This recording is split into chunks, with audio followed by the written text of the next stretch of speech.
ब्रज की महारानी की जय। माता पिता की जय, गुरुजन की जय, सर्वदेवी देवतन की जय। हरि भक्तों, आज हम पद्म पुराण में वर्णित वरुथनी एकादशी की कथा का श्रवण करेंगे।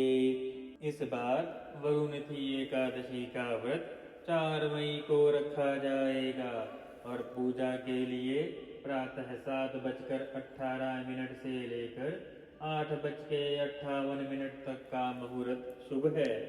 इसके अगले दिन 5 मई को सुबह 5:37 से लेकर 8:17 तक पारण का शुभ मुहूर्त है। प्रिय भक्तों, एकादशी का प्रारंभ 3 मई से ही हो जाएगा। रात के 11:24 से अर्थात एकादशी तिथि का आरंभ और व्रत का आरंभ सूर्योदय के साथ होगा।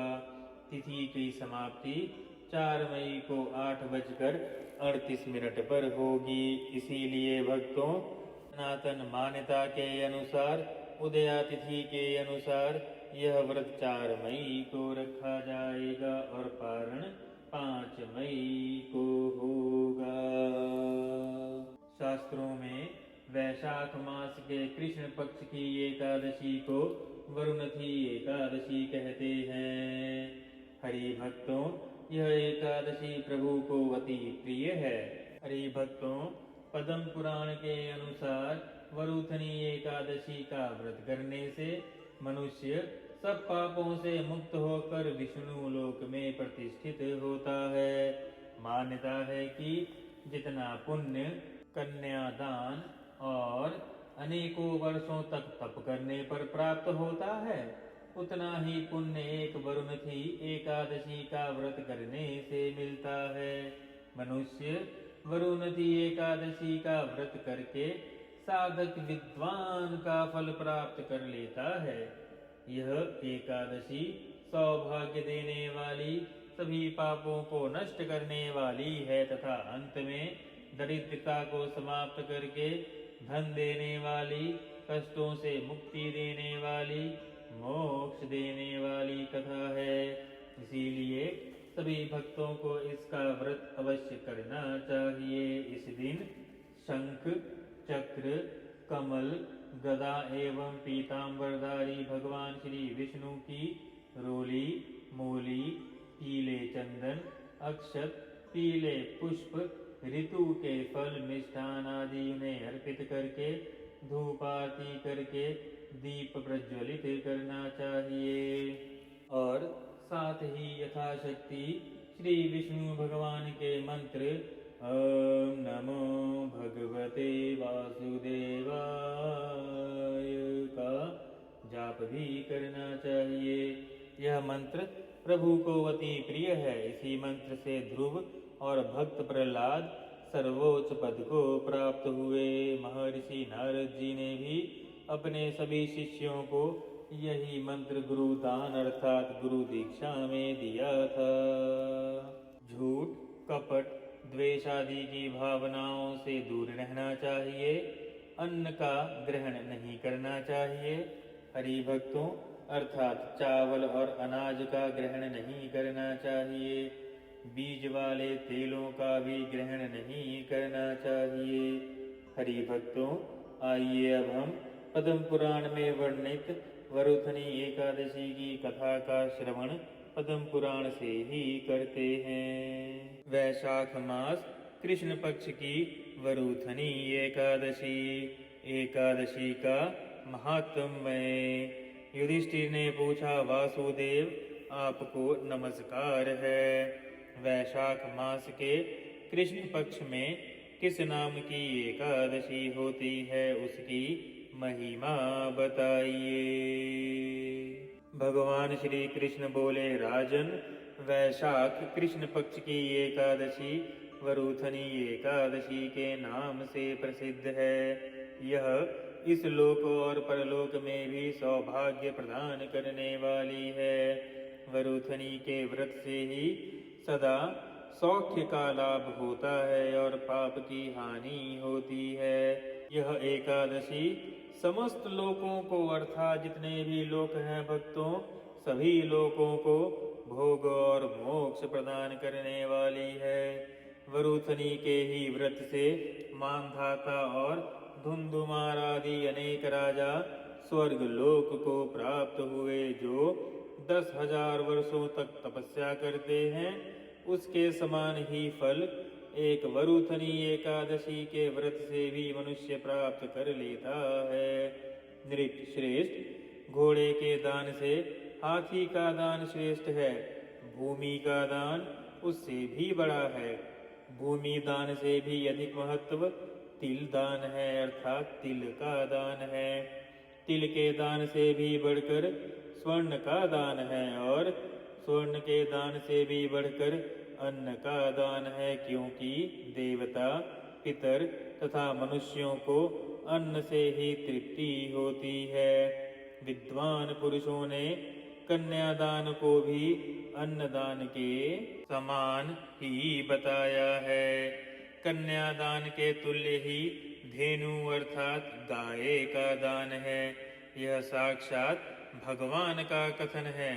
ऊपर बताए हुए सब दानों से बड़ा विद्या दान है। मनुष्य वरुथनी एकादशी का व्रत करके विद्या दान का फल भी प्राप्त कर लेता है।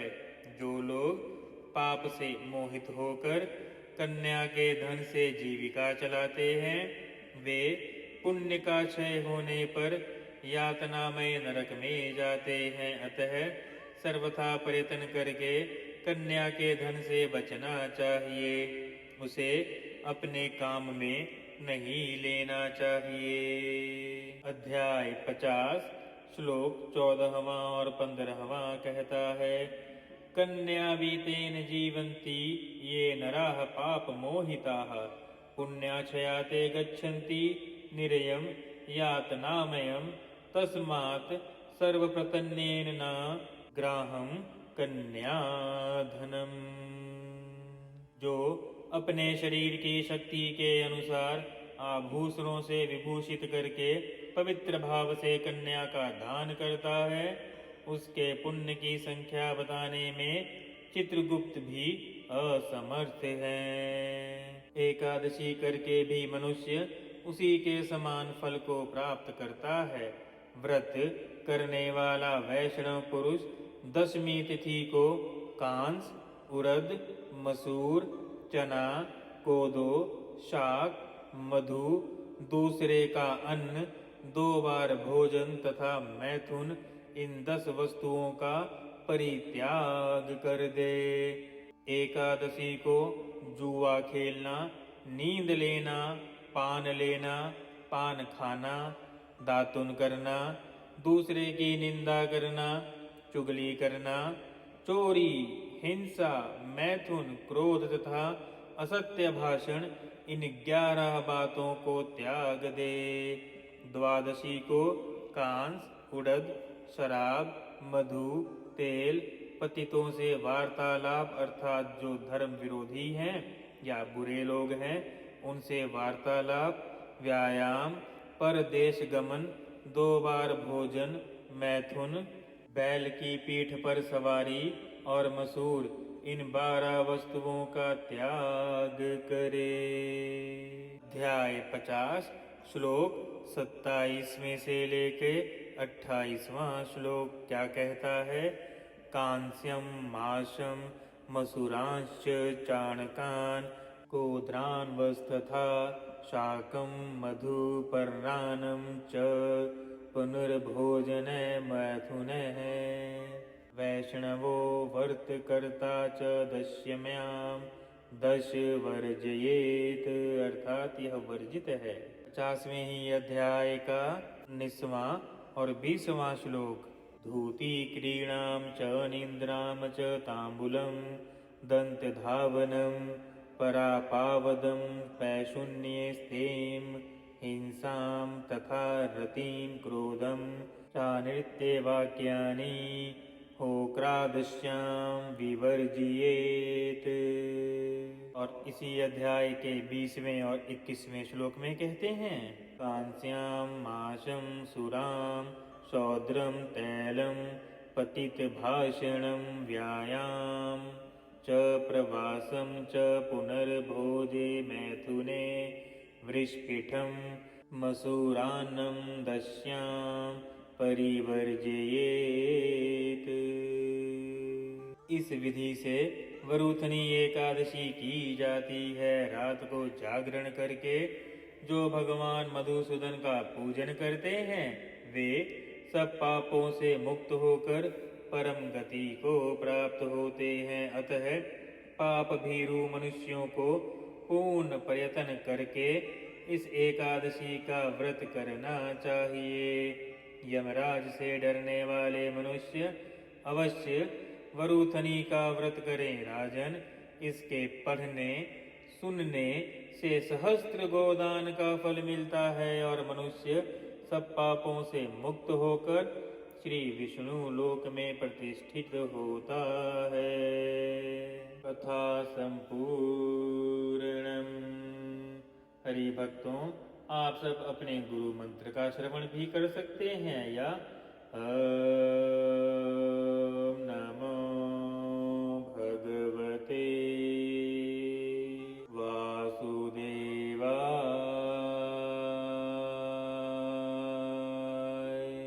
का भी श्रवण कर सकते हैं। ध्यान दें, यह अकार मकार उकार अर्थात अ उ म औम है, जिसका विवरण हमें पद्म पुराण में भी, भागवत महापुराण में भी, भगवत गीता में भी, ब्रह्म वैवर्त पुराण में भी यही वर्णन मिलता है कि यह 3 अक्षरा अ उ म स्वयं परमात्मा का ही स्वरूप है। हरि भक्तों, हम यथा प्रयास यथा शक्ति सनातन धर्म के शुद्ध संस्कार प्रसार के लिए कार्यरत हैं। यदि आप चाहें तो चैनल की रीचेबिलिटी बढ़ाने में हमारा चैनल सब्सक्राइब करके हमें सहयोग दे सकते हैं। राधे राधे। जय श्री कृष्ण। बोलो श्री बांके बिहारी लाल की